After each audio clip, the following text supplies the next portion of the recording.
حضرت معاذ بن جبل رضی اللہ تعالی عنہ بیان کرتے ہیں کہ رسول اللہ صلی اللہ علیہ وسلم سے میں نے عرض کیا، یا رسول اللہ صلی اللہ علیہ وسلم مجھے کوئی خاص نصیحت فرمائیے۔ تو رسول اللہ صلی اللہ علیہ وسلم نے ارشاد فرمایا، تم اپنی طاقت کے بقدر اللہ تعالیٰ سے ڈرنے کو لازم پکڑو، اور ہر پتھر اور ہر درخت کے پاس اللہ تعالیٰ کو یاد کرو، اور جب کبھی کوئی گناہ کر بیٹھو تو اس کے لیے نئے سرے سے توبہ کرو، اور پوشیدہ طور پر جو گناہ کرو تو اس کی توبہ بھی پوشیدہ طور پر کرو، اور جو گناہ اعلانیہ طور پر کرو تو اس کی توبہ بھی اعلانیہ طور پر کرو۔ اس حدیث کے اندر رسول اللہ صلی اللہ علیہ وسلم نے 3 چیزیں بیان فرمائی ہیں۔ پہلی چیز فرمائی کہ تقوی کو لازم پکڑو، یعنی کہ تم اپنی طاقت کے بقدر اللہ تعالیٰ سے ڈرنے کو لازم پکڑو۔ تو تقوی ہے کیا؟ دل کے اندر اللہ تعالیٰ کا خوف آ جانا۔ تو جس دل کے اندر اللہ تعالیٰ کا خوف آ جاتا ہے، پھر وہ بندہ اللہ تعالیٰ کے حکم کو پورا کرتا ہے اور اللہ تعالیٰ سے ڈرتا رہتا ہے، پھر کبھی کوئی گناہ نہیں کرتا۔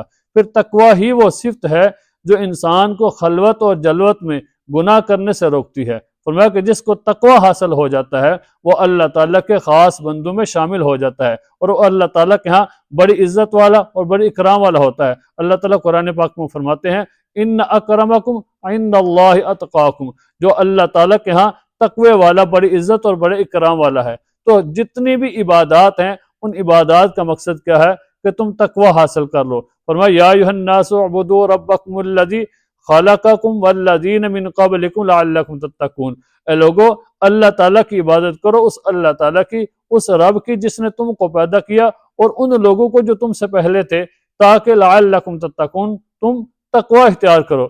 پھر روزے کا مقصد کیا ہے؟ فرمایا لعلکم تتقون، تم تقوی حاصل کرو۔ پھر قربانی کا مقصد کیا ہے؟ فرمایا کہ جب تم قربانی کرتے ہو نہ تو ہمیں خون پہنچتا ہے نہ ہی ہمیں گوشت پہنچتا ہے، وَلَٰكِن يَنَالُهُ التَّقْوَىٰ، ہمیں جو چیز پہنچتی ہے وہ تمہارا تقوی ہے، یعنی تمہارے دل کے اندر جو چیز ہے ہمیں وہ پہنچتی ہے۔ تو ہر چیز کے اندر، ہر عبادت کے اندر ہمیں تقوی اختیار کرنا چاہیے۔ اور تقوی ہے کیا اور کس طرح ہمیں کرنا چاہیے؟ حضرت کعب رضی اللہ تعالی عنہ بہت بڑے صحابی ہیں، ان سے حضرت عمر رضی اللہ تعالی عنہ نے پوچھا کہ تقوی کیا ہے؟ تو فرمایا کہ کیا آپ نے کبھی ایسے راستے میں سفر کیا ہے جو خاردار ہو، جاڑی دار ہو، کانٹے دار ہو؟ تو فرمایا کس طرح سفر کرتے ہیں، وہاں سے اس راستے سے کیسے گزرتے ہیں؟ فرمایا کہ اپنے آپ کو، اپنے کپڑے کو سمیٹ کر وہاں سے گزرتے ہیں کہ کوئی کانٹا کوئی ہمارے کپڑے میں نہ لگ جائے، ہمارے کپڑے کو خراب نہ کر دے۔ فرمایا کہ تم زندگی اس طرح گزارو کہ تم اپنے آپ کو بچتے بچاتے ہوئے کہ تم کبھی کوئی گناہ نہ کر بیٹھو، یعنی کہ اپنی زندگی کو گناہوں سے پاک رکھو، یہ تقوی ہے۔ تو ہمیں اپنی زندگی اس طرح گزارنی چاہیے کہ ہر قسم کے گناہ سے ہمیں اپنے آپ کو بچانا چاہیے۔ ایک چیز تو یہ بیان فرمائی کہ اللہ تعالیٰ سے ڈرنے کو لازم پکڑو، اور دوسری چیز یہ بیان فرمائی کہ ہر پتھر اور ہر درخت کے پاس اللہ تعالیٰ کو یاد کرو، یعنی تم اللہ تعالیٰ کا ذکر اتنی کثرت کے ساتھ کرو کہ جہاں کہیں جاؤ، کسی راستے میں ہو یا کسی سفر میں ہو یا اٹھتے بیٹھتے، ہر وقت اللہ تعالیٰ کا ذکر اتنی کثرت سے کرو کہ ہر پتھر اور ہر درخت کے پاس اللہ تعالیٰ کا ذکر کثرت سے کرو۔ اور تیسری چیز شاہ فرمائی کہ جب کبھی کوئی گناہ ہو جائے تو اس گناہ کے لیے نئے سرے سے توبہ کرو۔